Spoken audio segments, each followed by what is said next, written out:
Ate, Sinaida, kami nang bahala ni Dayan dito. Tita Hilda, ano ba naman kayo? Dayan, tama na. Nagagalit ka sa akin? Ano ka?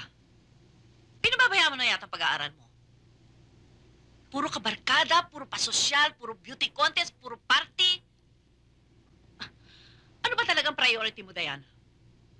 Anong ginagawa mo? Ba, hindi ka na nakakatulong sa paghahanap buhay. Maawa ka naman sa mami mo. Mami, ang mabuti pa, magbihis na kayo. Matulog na kayo. Ikaw rin, Dayan. Bukas na kayo mag-usap.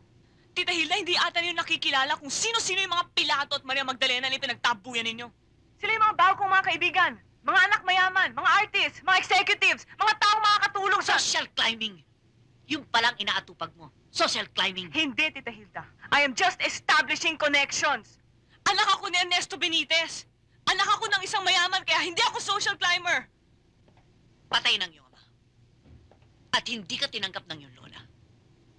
Napakataas ng iyong lipad. Nakalimutan mong anak ka rin ng isang Cecilia Zuniga. Hindi tayo mahirap at hindi rin tayo mayaman. Tandaan mo yan, Dayan. Hindi ko nakakalimutan yung Tita Hilda. Pero ang hindi ko lang ma-accept, ang lahat ng tao, para sa akin pantay-pantay, mahirap man o mayaman, lahat merong karapatan mangarap. At yun ang ginagawa ko, Tita Hilda. Ang hirap lang naman kasi sa inyo. Mukhang sumisikip na ang tahanang ito para sa atin. Lalong-lalo na sa inyo magtiya. Nakakahiya. Ang mabuti pa kaya, ate, lumipat kami ng tirahang mag-ina. Total, bakante naman yung isang unit. Doon na muna kami. Uupahan namin sa iyo yun. At lilipat kami bukas na bukas din.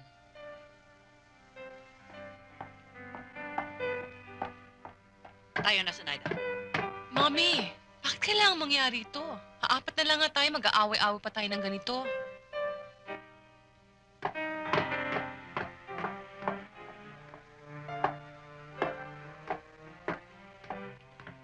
Dayan, Mabuti na nangyari ito, Mami. Nahahalata ako ng mabigat na dugo niyan sa akin eh. Palibhasa din niya ako mapakinabangan, palibhasa di ko siya tinutulungan sa negosyo niya. tama na yan. Tapos na ang usapang yan ah. At malaking utang na loob natin sa kanya. Hayaan mo, Mami. Pag ako naging sikat na at mayaman na mayaman, babayaran ko siya. Up to the last centavo, plus interest. Nagsisimula na rin gumiti ang magandang kapalaran para sa akin.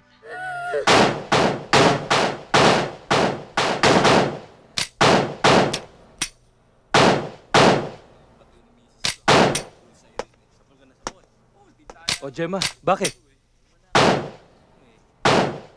Papatayin ko siya. Papatayin ko yung hayop na yun. Halika, dun tayo. Patawarin ko ng Diyos. Mamatay na sana siya. Kumiba rin lang ako. Pasasabugin ko ang ulo niya. Bakit? Anong nangyari?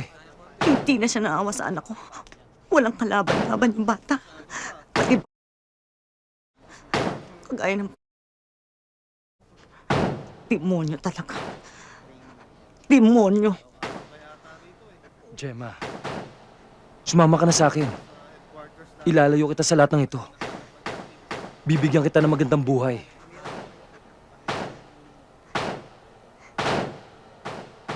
Hindi ako matatahimik hanggat hindi ko nakukuha ang anak ko. Nakikiusap ako sa'yo, Nando. Tulungan mo ko. Pag nakuha ko na si Marco, sasama ako sa'yo kahit saan. Ikaw talaga. Balita ko, siya tama rin sa kapitbahay natin. Yung anak ni Mr.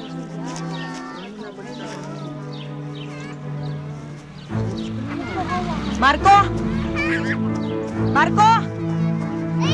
Marco, halika dito. Halika, dali. Pupunta tayo doon, ha? Malu! Saan po? Malu! Malu! Ano ka? Saan mo dadalhin yan? Ha? Ano? Naiihi daw siya eh. Hindi ba? Ano ka? Anong palagay mo dyan, aso? Eh, yun ang banyo. Hindi mo ba nakikita yon? Ando na! Ako na nga yan! Halika rito! Ikaw talaga, torbo ka.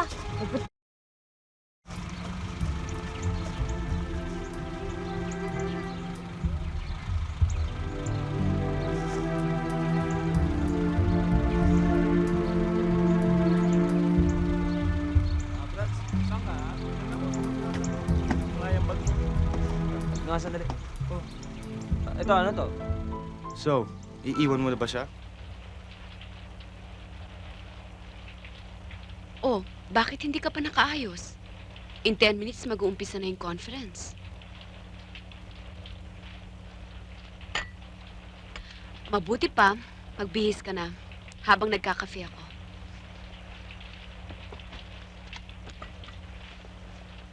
Next time, pag-akyat uli natin dito, no more conferences, no more business deals, no more import-export topics, no more...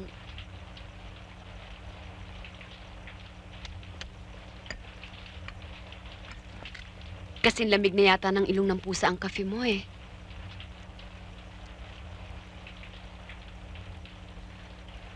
Jerry, may tatanong ako sa'yo. Gusto ko sagutin mo ako ng totoo. Kahit na gaano kasakit. Si Nora, no?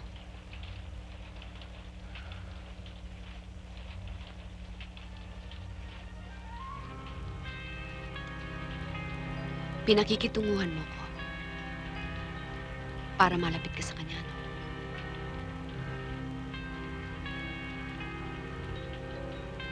Alam ko, kagabi pa, doon sa harapan ng fireplace. Hindi ako Nora, a poor copy. Kundi ka ba namang ginto na ang nasa harapan mo, basura pa ang pinili mo? Ginto. O basura. Mahal ko siya. Hayop. Hayop ka. Mandaraya! Nagkamali ka sa ginawa mo ito, Jerry. Dahil magmula ngayon, hindi mo na makikita ang basurang sinasamba mo.